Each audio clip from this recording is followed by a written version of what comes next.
किस पे काम किया जाए, कौन सी पे आउट देती है। क्योंकि एक बच्चा है बेचारा मेहनत करके 3 फेस पास कर रहा है, 2 फेस पास कर रहा है, फिर लाइव पे भी पे आउट ले रहा है। प्रॉप फॉर्म मैच करके एक फेसबुक, इंस्टा और वेबसाइट भी है इनकी, आप उस पर जा सकते हैं। इसकी मेरे ख्याल से तो एक वजह ये भी हो सकती है कि ये जो पाकिस्तानी और इंडियन हैं चूना भी बहुत लगाते हैं। तो आप किसी भी एक आम बंदे को इस बात पे कन्विंस ही नहीं कर सकते कि education is a key to success.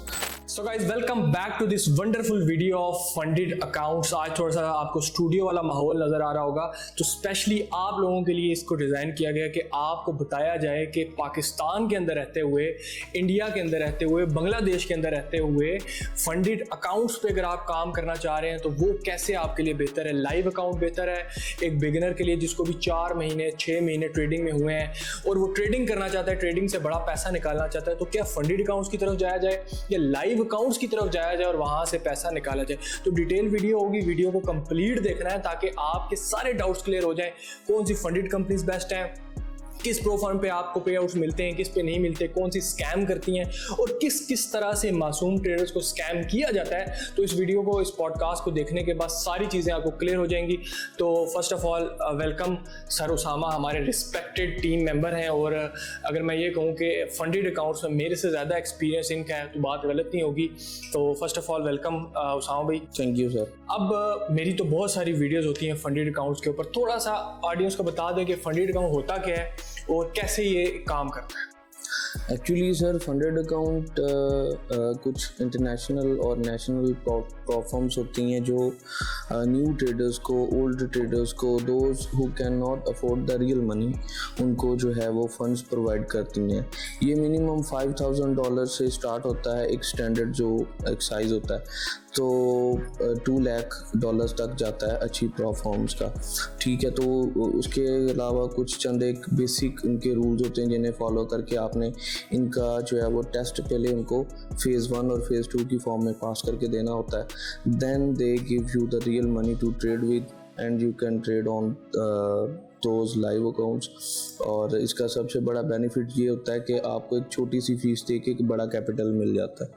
जैसे कि $5,000 का जो अकाउंट है मेरे ख्याल से वो तकरीबन $30-40 का आराम से मिल जाता है। इसी तरह जो है वो $1 लाख का अकाउंट आपको $500 and $600 के अराउंड आपको मिल जाता है। जबकि उसके अगेंस्ट आपको ट्रेड करने के लिए जो इक्विटी मिलती है दैट इज़ अराउंड 6। अगर आप डेली ड्राडाउन का रूल ही अप्लाई कर दें तो आप $500 दे के $5,000 तक की इक्विटी आप बाय कर रहे होते हैं टू ट्रेड विद। तो फिर आप उनमें 14 डेज़ बाद मंथली और कुछ तो ऑन डिमांड जो है वो पे आउट्स जो है वो ऑफ़र करते हैं ट्रेडर्स को। So this is a model जो कि एक काफ़ी अरसे से चलता आ रहा है और इसको आगे भी इंशाल्लाह जो है वो हमारे स्टूडेंट्स भी लेके चलेंगे आगे, जिसमें प्रोग्रेस होगी। ठीक है, अब मेरे ख्याल से वैसे हर बंदे का अपना एक माइंडसेट होता है, उस लिहाज से सोचता है। अब एक नया बंदा है, अब उसके लिए मेरे ख्याल से तो बेहतर ये नहीं है कि वो लाइव अकाउंट की तरफ आए, क्योंकि आप देखें उसके अंदर सबसे बड़ी चीज़ ये होगी ना कि उसके लिए एक मोटिवेशन बनी रहेगी। अब फंडेड पे जाएगा बेचारा, एक तो नया है, हो सकता है रूल्स को फॉलो करे ना करे वो, क्योंकि नया बंदा है। अब वो बेचारा लगा रहेगा अकाउंट पास करने में, पहले पहला फेज़ पास किया, फिर दूसरा उसने बड़ी हिम्मत करके पास किया और थर्ड फेज़ पे गया, हो सकता है वहाँ पे ब्रीच हो जाए। अब बेचारा थर्ड भी पास कर लेगा, इतने अरसे के बाद उसका पे आउट आना है। अब उसके बाद फंडेड कंपनी किस तरह से स्कैम करती हैं वो भी आपको पता है कि छोटी सी कोई गलती निकाली कि भाई तेरी वेरिफिकेशन ठीक नहीं है, ब्रीच कर दिया, या इसके अलावा कोई छोटा सा रूल, हिडन रूल निकाल के अकाउंट फेल कर दिया। तो मेरे ख्याल से वैसे लाइव की तरफ जाया जाए, आपका क्या इसके अंदर है, किस साइड पे जाया जाए? मेरे ख्याल से जो रियल मनी उसके अंदर रिस्क ज़्यादा होता है और जो अफोर्ड कर सकता है हाई रिस्क वो बेशक रियल मनी की तरफ जाए और वो, लेकिन मेरे ख्याल से जिस बंदे ने रियल मनी पे भी ट्रेड करनी है उसको स्टार्टिंग पे फंडेड पे काम कर लेना चाहिए कुछ अरसे के लिए। जो फंडेड अकाउंट्स होते हैं उनके कुछ रूल्स होते हैं, जैसे कि आपने डेली ड्राडाउन ब्रीच नहीं करना, जैसे कि आपने कुछ रूल्स हैं न्यूज़ ट्रेड से आपने अवॉइड करना होता है, आपने एक पर्टिकुलर सेट ऑफ रूल्स के अंदर रह के ट्रेड करना है। वो अगर हैबिट किसी भी ट्रेडर के अंदर डेवलप हो जाए वो ना सिर्फ प्रॉफर्म के लिए अच्छा ट्रेडर साबित हो सकता है, अपने ज़ाती कैपिटल के लिए भी अच्छा जो है वो ट्रेडर साबित हो सकता है। इसके अलावा अगर आप कहें कि न्यू ट्रेडर्स जो होते हैं उनके लिए तो स्टार्टिंग के अंदर हाई रिस्क होने की वजह से तो मैं रियल मनी रिकमेंड कभी भी नहीं करूँगा। हाँ, अगर आप अफोर्ड कर सकते हैं ऑफ कोर्स जाएं। बात वही है कि प्रैक्टिस, अगर आपकी रियल मनी पे अच्छी प्रैक्टिस है तो आप फिर फंडेड पे भी अच्छा जो है वो अर्न कर सकते हैं। कैपिटल जो हमारा अमाउंट, जो कैपिटल गोल है वो यही है कि आपने बीइंग ए ट्रेडर, एक प्रॉफिटेबल ट्रेडर, आपने अर्निंग करनी है, वो चाहे फिर आप रियल से करें, फंडिंग से करें, मैटर नहीं करता। तो मेरा तो ये पॉइंट ऑफ व्यू इसके ऊपर। अच्छा, तो अब मैंने जहाँ तक देखा है तो मेरे ख्याल से तो ये अगर फॉरेक्स के अंदर 5% लोग कमा रहे हैं ना, तो फंडेड अकाउंट्स को 1% लोग पास कर रहे हैं। मैं अगर आपका इसमें इजाफा करूँ नॉलेज में, मैंने एक प्रोफॉर्म का फिगर पढ़ा था। वो कहते हैं कि जितने भी लोग हमसे फंडेड अकाउंट बाय करते हैं उसमें से 48% लोग सिर्फ फेज़ 1 पास कर पाते हैं, और उस 48 का 24% सिर्फ और सिर्फ फेज़ 2 पास कर पाते हैं, और लाइव पे आउट लेने वाले हमारे 5 to 10% लोग होते हैं। अब इसकी सबसे बड़ी जो गलती है जो स्टूडेंट्स, जो ट्रेडर्स करते हैं, वो ये कि उनके सेट ऑफ रूल्स को डिटेल में पढ़ते ही नहीं है। वो जो सामने उन्होंने कुछ फेस के ऊपर, फेस लिफ्ट के ऊपर, वो जो बिल्कुल वेबसाइट के सामने उन्होंने एक लेआउट दिया होता है, उसके ऊपर बस जो सीधा मेजर रूल्स बताए होते हैं, स्टूडेंट्स जस्ट उन्हें पढ़ के तो वो अकाउंट बाय कर लेते हैं। डिटेल के अंदर उनके रूल्स को कभी पढ़ते ही नहीं है। ठीक है, तो ये है कि ये इस चीज़ का ख्याल करना चाहिए कि एक बार जिस भी प्रोफॉर्म का आप अकाउंट बाय कर रहे हैं उनके सारे रूल उनके वेबसाइट पे अवेलेबल होते हैं। आप डिटेल में एक बार उन्हें पढ़ें। 5-7 पेजेस का एक बड़ा एक PDF अवेलेबल होता है, उसे डिटेल में पढ़ें, तो जो आप कह रहे हैं कि उस चीज़ से बचा जा सकता है। वैसे ये तो आपकी बात ठीक है। अब इसके बाद थोड़ी सी ये भी बताएं कि बहुत सारी प्रो फार्म्स हैं ना, पाकिस्तान के अंदर हैं, हर पूरी दुनिया के अंदर हर बंदा ये जानना चाह रहा है कि कौन सी प्रो फार्म ठीक है, किस पे काम किया जाए, कौन सी पे आउट देती है। क्योंकि एक बच्चा है बेचारा मेहनत करके 3 फेज पास कर रहा है, 2 फेज पास कर रहा है, फिर लाइव पे भी पे आउट ले रहा है, प्रॉफिट बना रहा है, और उसके बाद एट द एंड बेचारे को ये पता चलता है कि भाई कंपनी तो पे आउट ही नहीं दे रही। इंस्टाग्राम पे वेबसाइट भी है इनकी, मैं एक आपको पेज बता देता हूँ, प्रॉप फॉर्म मैच करके एक फेसबुक, इंस्टा और वेबसाइट भी है इनकी, आप उस पर जा सकते हैं। उस पर जाएँ, आपको हर प्रॉप फॉर्म का हर कंट्री के हिसाब से डिटेल इंट्रोडक्शन दिया हुआ है कि ये इनके रूल्स हैं, दीज कंट्रीज़ को ये आसानी से पे आउट देते हैं, और इन कंट्रीज़ के अंदर इनके पे आउट्स अवेलेबल नहीं है। जैसे अल्फ़ा कैपिटल्स है तो उसे पाकिस्तान के अंदर बाय करने में थोड़ी इश्यूज़ आते हैं क्योंकि वो डायरेक्टली पाकिस्तानियों को अकाउंट नहीं देते। इसी तरह कुछ प्रोफॉर्म है जैसे इंडिया, बांग्लादेश, एशियंस को लेकर कुछ प्रोफॉर्म्स ने जो है वो कुछ सेट ऑफ रूल्स रखे हुए हैं कि जो ईजीली उन्हें प्रोफॉर्म अकाउंट नहीं मिलते। तो वो प्रोफॉर्म मैच एक वेबसाइट है, वहाँ पर आपको डिटेल में हर प्रोफॉर्म की हर एक चीज़ आपको पता चल जाएगी। बहुत सी ऐसी प्रोफॉर्म है जो MT5 के ऊपर, मेटा ट्रेडर 5 के ऊपर लॉगिन ऑफर ही नहीं करते, वो ट्रेड लॉकर या DX ट्रेड या सी ट्रेडर के ऊपर जस्ट अकाउंट देते हैं। तो फिर आपको हर डिटेल वहाँ पर मिल जाएगी, और इसके अलावा हर प्रोफॉर्म की वेबसाइट पर भी अवेलेबल होती है। अच्छा, तो वैसे ये जो आपने जिक्र किया है कि एशियन कंट्रीज़ के अंदर पाकिस्तान में स्पेशली नहीं मिलता, इसकी मेरे ख्याल से तो एक वजह ये भी हो सकती है कि ये जो पाकिस्तानी और इंडियन हैं चूना भी बहुत लगाते हैं।